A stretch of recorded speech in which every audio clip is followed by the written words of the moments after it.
Hutang negara menjadi 6.000 triliun saat ini, naik hampir 4.000 triliun dalam waktu 6 tahun bekerja. Hebat pokoknya. Bayar bunganya saja kalau 5% setahun adalah 300 triliun. Untuk bayar bunganya, ngutang lagi. Top sekali lagi, top dah pokoknya. Bagaimana bayar? Lawang APBN selalu minus, untuk biaya rutin belanja negara aja minus. Piejal, sampean kelola negara dihapusi pembantu-pembantu sampean, kok ya masih dipakai gitu loh. Gak kasihan nanti pas pada nggak njabat diuyak-uyak masalah ketidakmampuan sampean semua. Kan malu. Sekarang aman karena punya ribuan buzzer yang menutupi kekurangan dengan serangan terhadap pengkritik walaupun pengkritiknya memberi solusi. Buzzer sudah berhasil membunuh karakternya para pemberi solusi lain di dalam cara cerdas bernegara. Ketika ditanya misalnya kapan pindah ibu kota ke Penajam, nanya kapan LRT jadi yang mulai mangkrak banyak, kenapa tagihan ke BUMN kami ini sering gak dibayar, mundur, bahkan mundurnya sampai tahunan. Pasti sang penanya dihujat sama buzzer, mati aja karakternya. Kita tanya lagi, kok mulai kayak oligarki ya BUMN-nya, kerja pakai uang pengusaha kecil, dibayar hanya DP, terus pas selesai pelunasannya amit-amit nggak pernah sampai terbayar, lama. Itu BUMN apa oligarki sih? Negara ngutang terus lagi solusinya saat ini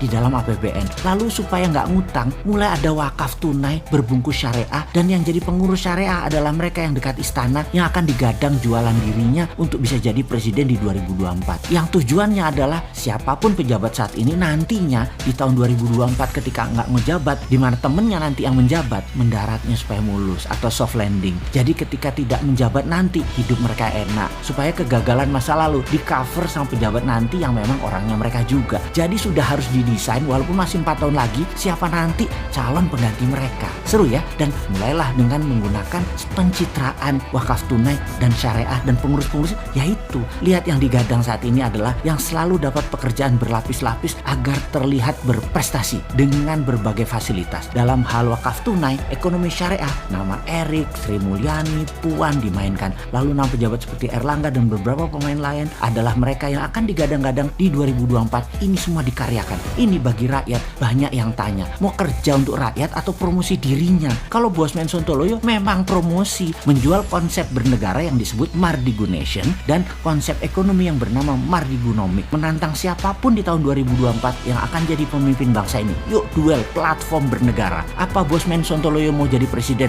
Oh enggak bakal. Konsep platformnya dijual yang harus dipakai oleh siapapun yang mau jadi pemimpin dengan pola new mind. Dan menurut saya pribadi, semua yang di sekeliling pejabat sekarang dan partainya tidak memilih konsep MMT Mardigunomic yang new mind, karena mereka semua masih old mind. Tapi saya yakin rakyat pintar sadar bahwa bernegara ala 6 presiden kecuali Pak Karno sudah menggunakan kekuatan hutang dan bergantung pada negara besar serta globalis. Konsep Mardigunation adalah patriotik nasionalis. Kemungkinan besar dengan kekuatan aset sumber daya alam inilah printing money dipakai sebagai dasar membangun negara ke depannya dengan orang-orang yang new mind. Jadi nanti ke depannya masyarakat akan punya dua pilihan. Pilih gaya ekonomi dan berbangsa 6 presiden yang lalu yang old mind, atau pilih model asik patriotik nasionalis yang menjadi platform Bung Karno namun versi new mind. Tahun 2024 adalah tahun digital politik. Kuatlah kalau lewat udara Mardigunation ini. Masih 3 tahun lagi melawan pejabat sekarang, siapa yang bisa menang dalam kenyataannya? Mardigunation memprediksi